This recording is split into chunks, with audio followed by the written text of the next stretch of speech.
Hello, welcome to this channel. आज हम यहाँ पे बात करने जा रहे हैं मॉडर्न इंडिया का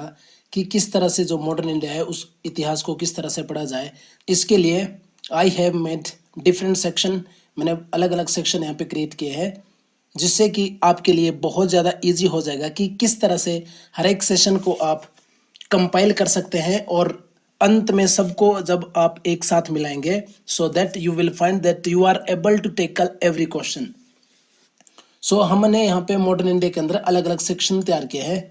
जिसमें सबसे पहले हमने यहाँ पे लिया है चार्टर एक्ट। इसके अंदर क्या होगा कि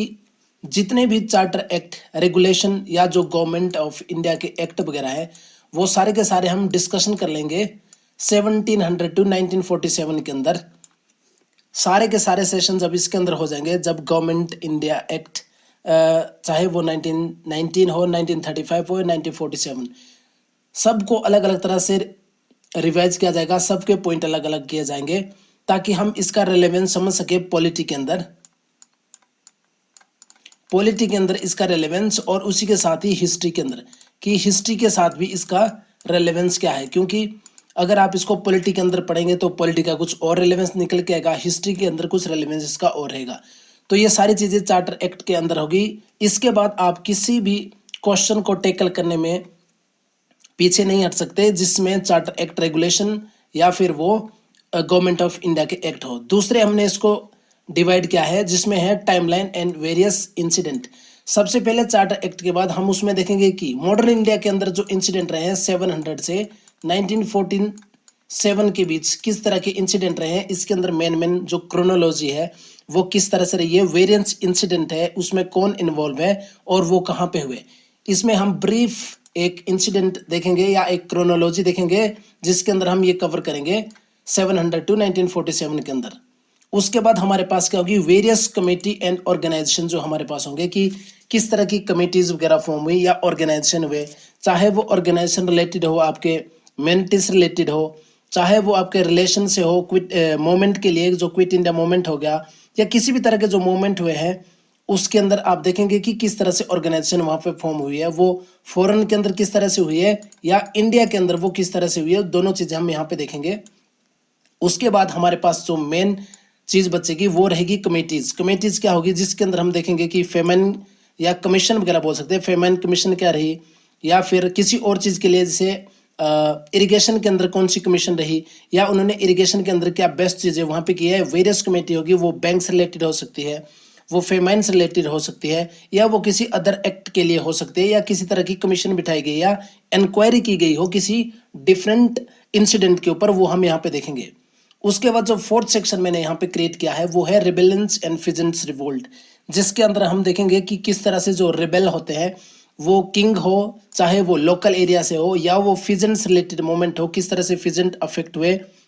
मॉडर्न इंडिया के अंदर ब्रिटिशर्स के थ्रू, लोकल किंग के थ्रू, या किस तरह से जो रेबेल हुआ है वहां पे, चाहे वो इंडिपेंडेंस के लिए हो, चाहे वो एक सेक्शन के टैक्स से रिलेटेड हो, या वो किसी भी चीज से रिलेटेड हो जो मॉडर्न इंडिया को इन्फ्लुएंस करता है, उसको हम देखेंगे different rebellions and pheasant. Rebellion के अंदर हम देखेंगे चाहे वो किसी स्टेट के अंदर हुआ हो या वो किसी एक ट्राइबल के अंदर हुआ हो, चाहे वो स्पेशल ट्राइब के अंदर हुआ हो, वो उसको कंप्लीट यहाँ पे देखा जाएगा। जितने भी रिवोल्ट है उसको कोशिश की जाएगी कि सारे के सारे बताया जाए कि कहाँ पे और किस रीजन के अंदर है, थ्रू मैपिंग के थ्रू इसको बताया जाएगा कि किस तरह से वो वहां पे हुए हैं। उसके बाद हमारे पास जो फिफ्थ है वो है governor general and viceroys and act. अब इसके अंदर क्या होगा, हम देखेंगे कि जो गवर्नर जनरल्स हैं 1773 से देखेंगे 1858 तक,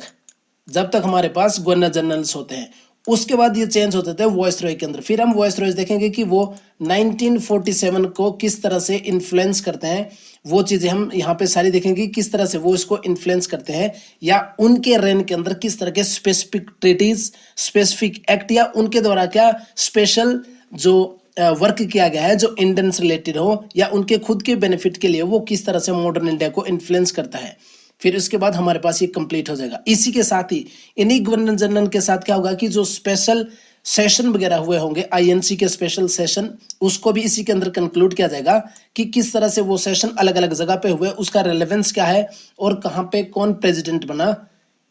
इंडियन नेशनल कांग्रेस के अंदर। ये सारी चीजें हम समझेंगे फिफ्थ स्टेप के अंदर।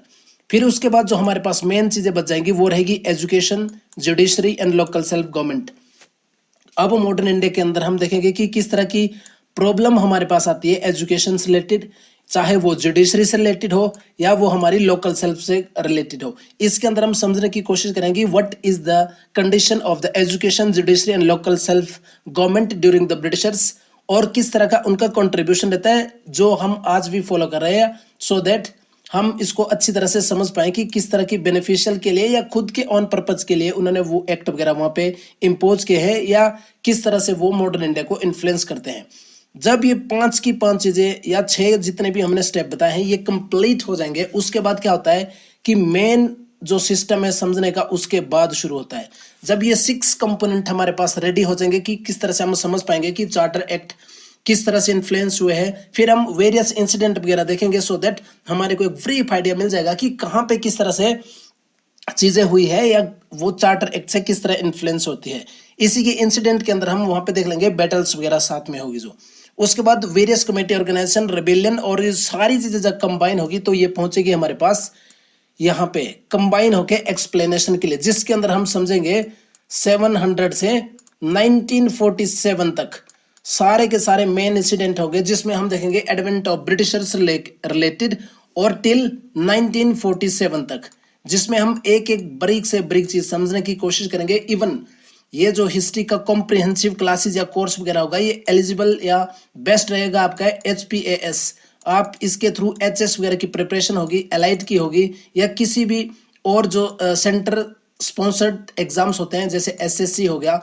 वो सारे के सारे एग्जाम इसी के अंदर कवर किया जाएंगे। Even you can prepare for net set. इस तरह से हम इस कॉम्प्रिहेंसिव कोर्स को लेके आएंगे कि ये पूरी की पूरी चीजें आप एक ही सेशन के अंदर या एक ही कोर्स के अंदर समझ पाए मॉडर्न इंडिया के अंदर। उसी तरह से फिर उसके बाद हम लेके आएंगे मेडिवल इंडिया और एंशिएंट इंडिया के लिए भी सेम चीज इसी तरह से होगी, ताकि इतिहास को ठीक प्रकार से पढ़ा जाए और इसको एक बोरिंग सब्जेक्ट ना मानकर इसमें क्या हो कि आप एक ठीक प्रकार से समझ पाएं कि किस तरह से एक बुक को पढ़ा जाता है। इसके अंदर जो रेफरेंस रहेगी वो डिफरेंट बुक हो सकती है या अलग अलग जगह से वो लिया जाएगा। NCERT का मटेरियल सब कुछ जो है इसके अंदर ही कंक्लूड किया जाएगा और उसके बाद ही आपको बताया जाएगा। और अगर इसके नोट्स वगैरह आपको चाहिए होंगे तो इसके नोट्स वगैरह भी किए जाएंगे, और नोट्स के थ्रू अगर आप चाहते हैं कि इसका एक स्पेशल कॉम्प्रिहेंसिव